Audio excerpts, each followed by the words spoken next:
నమస్తే, welcome to Suman TV. ప్రస్తుతం మనతో పాటు ఏస్ అకాడమీ ఫ్యాకల్టీ ఆదిత్య గారు ఉన్నారు. వీరితో ఈరోజు కొన్ని విషయాన్ని మనం డిస్కస్ చేద్దాం. హలో అండి ఆదిత్య గారు, నమస్తే. నమస్తే మేడం. చాలాసార్లు మనం చూస్తూ ఉంటాము, ఇంటర్ స్టూడెంట్స్ ఇంటర్మీడియట్ ఎగ్జామ్స్లో చాలా బాగా క్వాలిఫై అవుతారు. లైక్ 800 to 900 స్కోర్ వస్తుంది. కానీ ఎప్పటికైతే ఈ ఎంసెట్ ఎగ్జామ్స్ ఇలాంటి ఎగ్జామ్స్కి వచ్చినప్పటికీ వాళ్ళకి కొన్నిసార్లు సిచ్యువేషన్స్ ఎలా ఉంటాయంటే ఫెయిల్ అయిపోతూ ఉంటారు అండ్ స్కోరింగ్ కూడా చాలా తక్కువ ఉంటుంది. మనం గుడ్డిగా నమ్మేస్తాం, అంటే ఇంటర్లో ఇంత మంచి scoring, so brilliant student he'll definitely crack the EAMCET అని అనుకుంటూ ఉంటాం. So where they are lacking actually. And మీరు అలాంటి స్టూడెంట్స్ని కూడా, అంటే ఎక్కడైతే ల్యాక్ అవుతున్నారు అనే వాళ్ళని మీరు ఎలా ట్రైన్ చేయడం జరుగుతుంది మీ ఫ్యాకల్టీ? ఫర్ ఎగ్జాంపుల్ ఒక 900 స్కోర్ వచ్చిన స్టూడెంట్ని తీసుకుందాం మేడం. సో వాళ్ళు ఎంసెట్లో స్కోర్ చేస్తారని గ్యారంటీ ఏం లేదు. వాళ్ళు 2 years ఐపీ ఎగ్జామ్స్కి ప్రిపేర్ అవుతున్నారు.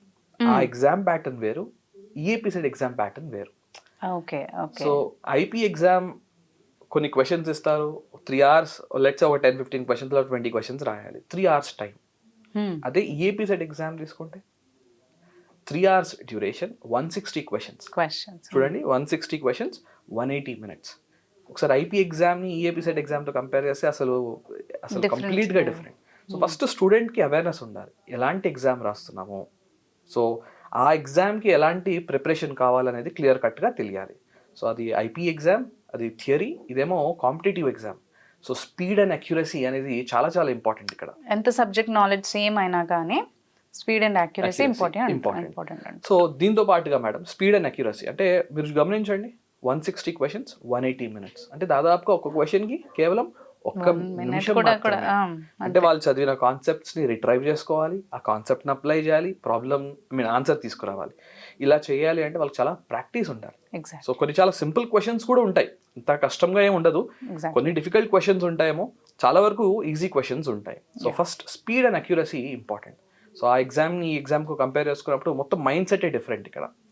సో దాంతో పాటుగా టైం మేనేజ్మెంట్ అనేది చాలా చాలా ఇంపార్టెంట్. ముందుగా బ్రెయిన్ని ట్యూన్ చేసుకోవాలి మనం. ఈఏపీ సెట్ ఎగ్జామ్ మనం ఎగ్జామ్ చూస్తే ప్యాటర్న్, అందులో టోటల్ 160 questions. సబ్జెక్ట్ వైజ్గా వస్తే మ్యాథమెటిక్స్లోంచి 80 marks. అంటే సగానికి సగం సబ్జెక్ట్ క్వశ్చన్స్ అనేది మ్యాథమెటిక్స్ లోంచి అడగడం జరుగుతుంది. ఇంకొక 40 అనేది ఫిజిక్స్ నుంచి, ఇంకొక 40 అనేది కెమిస్ట్రీ నుంచి. సో ఇది సబ్జెక్ట్ వైజ్ మనం చూసుకుంటే ఇలా కేటగరైజ్ అయి ఉంది. Okay, maths completely 80, half of the portion is for maths అంటారు, మిగతా ఫిజిక్స్ అండ్ కెమిస్ట్రీకి 40 వెయిటేజ్. ఓకే, సో ఈ అవేర్నెస్ కూడా ఉండాలి, అంటే ఏ సబ్జెక్ట్స్ నుంచి ఎలా ప్రిపేర్ అవ్వాలి, సబ్జెక్ట్స్లో ఫర్ ఎగ్జాంపుల్ మ్యాథమెటిక్స్లో ఇంపార్టెంట్ టాపిక్స్ ఏంటో తెలియాలి, ఫస్ట్ ప్రయారిటీతో అవి ప్రిపేర్ అవ్వాలి వాళ్ళు. సో స్పీడ్ అండ్ అక్యురసీ గురించి చెప్పాను. Next time management madam. కొన్నిసార్లు ఎలా ఉంటుందంటే స్టూడెంట్కి ఒక డిఫికల్ట్ క్వశ్చన్ కనబడగానే టెన్స్డ్ అయిపోతాడు అనమాట, ఇంకా మైండ్ పనిచేయదు ఆ ఎగ్జామ్ అంతా కూడా. సో ఒక డిఫికల్ట్ క్వశ్చన్ చూసి ఒక 5 to 10 minutes కనుక ఆ క్వశ్చన్ మీద తను స్పెండ్ చేస్తే it's like he's spoiling his paper అనమాట. సో టైం మేనేజ్మెంట్ ఎలా చేయాలి మరి అంటే, ఫస్ట్ ఈజీ క్వశ్చన్స్ని ఐడెంటిఫై చేయాలి, నెక్స్ట్ మోడరేట్ క్వశ్చన్స్ని సాల్వ్ చేయాలి, అండ్ ఫైనల్గా డిఫికల్ట్ క్వశ్చన్స్. ఇప్పుడు మీరు అడగచ్చు, చూసిన వెంటనే ఈజీ క్వశ్చన్ అని వాళ్ళకి ఎలా తెలుస్తుంది? సో ఒక కాన్సెప్ట్ నేర్చుకున్నప్పుడు స్టూడెంట్ ఒక అవేర్నెస్ వచ్చేస్తుంది, ఈ ఒక పర్టికులర్ టాపిక్ కి నేను క్వశ్చన్ చూసిన వెంటనే ఈ పర్టికులర్ టాపిక్ ఇది, ఈ ఫార్ములా వాడితే నాకు ఆన్సర్ వచ్చేస్తుంది అని తెలుస్తుంది. సో అలా వాళ్ళు easy question, moderate question, difficult క్వశ్చన్స్ని ఐడెంటిఫై చేయగలగాలి. అది కొంతవరకు టెస్ట్ సిరీస్ రాసినప్పుడు కూడా వాళ్ళు వెరిఫై చేసుకోవచ్చు, ఇలా నేను ట్రైన్ అవుతున్నానా లేదా అని వెరిఫై చేసుకోవచ్చు. So speed and accuracy, next time management. ఇంకొక ఇంపార్టెంట్ విషయం ఏంటి అంటే, ఈ ఎగ్జామ్లో ఎలాంటి నెగిటివ్ మార్కింగ్ లేదు. మీకు తెలుసా, చాలా మందికి అసలు ఈ విషయం తెలియదు.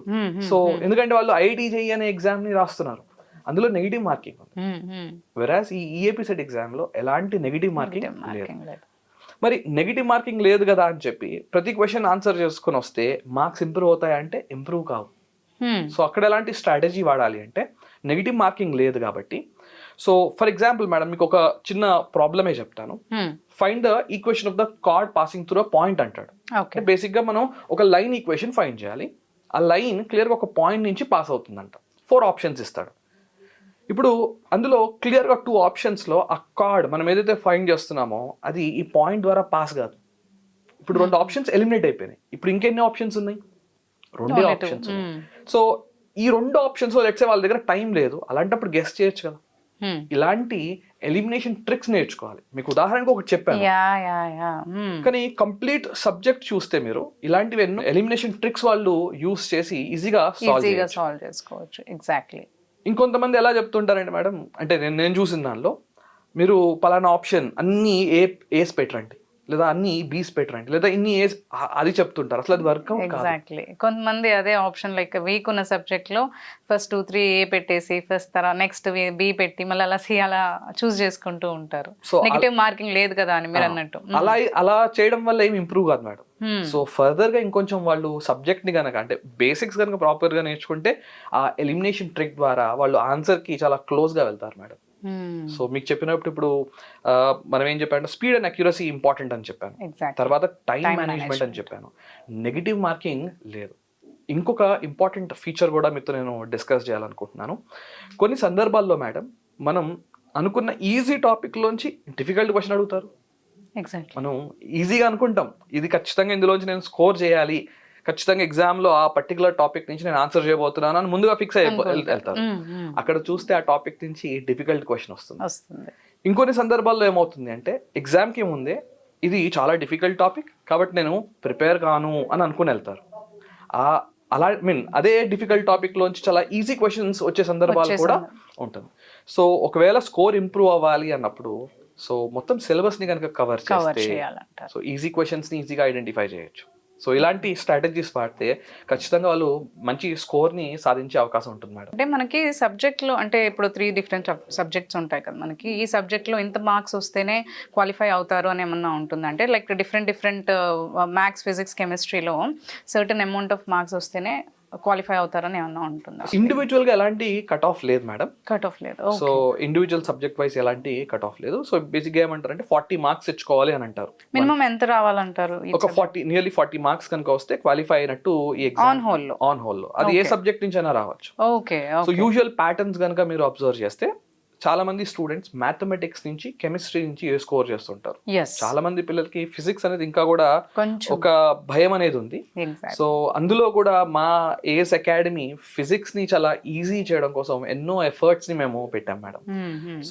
సో బీటెక్ లో ఒక మంచి అడ్మిషన్ కావాలి అంటే వాళ్ళకి నియర్లీ 100 మార్క్స్ వరకు వస్తే వాళ్ళు అనుకున్న కాలేజ్, వాళ్ళు అనుకున్న బ్రాంచ్ కూడా, ఎందుకంటే బ్రాంచ్ కూడా ఇంపార్టెంట్ ఇందులో. సో ఒక 100 మార్క్స్ కనుక స్కోర్ చేయగలిగితే మంచి అడ్మిషన్ వాళ్ళకి వస్తుంది. అండ్ ఇప్పుడు ఈ 100 మార్క్స్ మరి ఏ సబ్జెక్ట్స్ లోంచి ఎంతెంత రావాలి అనేది కూడా వాళ్ళకి ఒక డౌట్ ఉంటుంది.